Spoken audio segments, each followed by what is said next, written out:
भाई ने बड़ा इंपॉर्टेंट सवाल किया है कि जी भाई साहब प्रॉपर्टी की वैल्यू क्यों डाउन हो गई है पाकिस्तान के अंदर। इसमें मैं आपको बिल्कुल बता देता हूँ, बहुत इंपॉर्टेंट क्वेश्चन है। पूरी दुनिया के अंदर एक साइकिल होता है। अगर आप यूएई की मिसाल लें, यूरोप की मिसाल लें, 2012 में यूएई नीचे था, फिर ऊपर चला गया, फिर 2019-20 में बिल्कुल डाउन पे आ गया। 2 लाख का जो उस टाइम फ्लैट था अब ऊपर जाके 12-15 लाख पे चला गया। तो ये पूरी दुनिया के अंदर रियल एस्टेट का एक साइकिल होता है, कभी डाउन कभी ऊपर। जब पाकिस्तान में डाउन था तो वहाँ पे ऊपर था, जब वहाँ ऊपर है तो यहाँ डाउन है।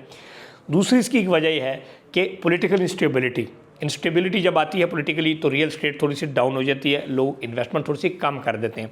इसके अलावा तीसरी बात यह है कि पाकिस्तान के अंदर अगर आप देखें, जनरल मुशर्रफ का दौर था, डिक्टेटरशिप थी, लेकिन रियल एस्टेट ऊपर थी, ठीक है।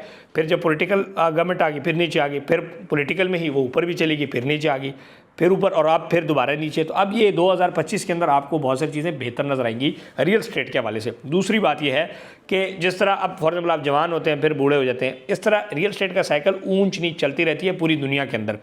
अब डाउनफॉल जो है, राइट नाउ जो डाउनफॉल है, ये एक अपॉर्चुनिटी है उन लोगों के लिए कि आपको हर चीज़ सस्ती मिलती है। आप, हमारा मसला क्या है, जब चीज़ ऊपर जाती है हम खरीद लेते हैं, नीचे आती है तो बेच देते हैं। जो स्मार्ट इन्वेस्टर होता है वो क्या करता है कि जब उसके पास पैसा आ जाता है, जब रेट नीचे आता है वो पैसा डाल के उठा लेता है, और जब महंगी हो जाए चीज़ बेचता है। आपने 2019-20 में प्रॉपर्टी खरीदी, उस टाइम प्रॉफिट मिल रहा था, लोगों ने नहीं बेचा, अब वो डाउन है।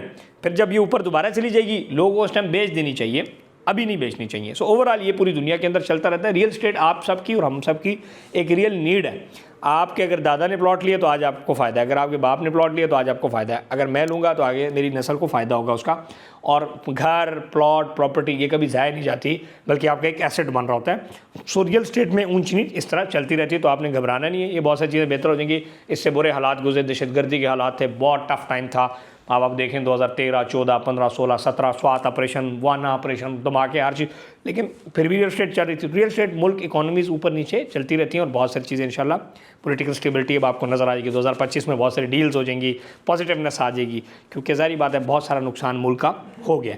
इसके लिए अगर आप वैसे ही पाकिस्तान में इन्वेस्टमेंट करना चाहते हैं, यूएई में हमारे प्रोजेक्ट्स हैं उसमें करना चाहते हैं, और आपके पास जितने भी पैसे हैं फ्लैट्स खरीद सकते हैं, सस्ती चीज़ें इस टाइम बड़ी है। 50 लाख का फ्लैट आपको 30 में मिलता है, करोड़ का चीज़ आपको 70 में मिल जाती है। इस तरह प्लॉट्स बहुत सस्ते हुए हैं। इस तरह यूएई में हमारे प्रोजेक्ट्स हैं, उसके लिए आप हमारा रब्ता नंबर 0331 010 5531, पाकिस्तान से बाहर से हैं तो +92 331 010 5531, ठीक हो गया। और रब्ता नंबर, इस पर व्हाट्सएप मैसेज करें, हमारी टीम आपको गाइड कर देगी, सारी चीज़ें इंशाल्लाह आपको समझा देंगे। खुश रहें, बात रहें। Thank you for your question. अगर आपका भी कोई क्वेश्चन है तो हमारा आप क्वेश्चन कर सकते हैं, और हमारी वीडियो को शेयर, लाइक और सब्सक्राइब ज़रूर करें। Thank you.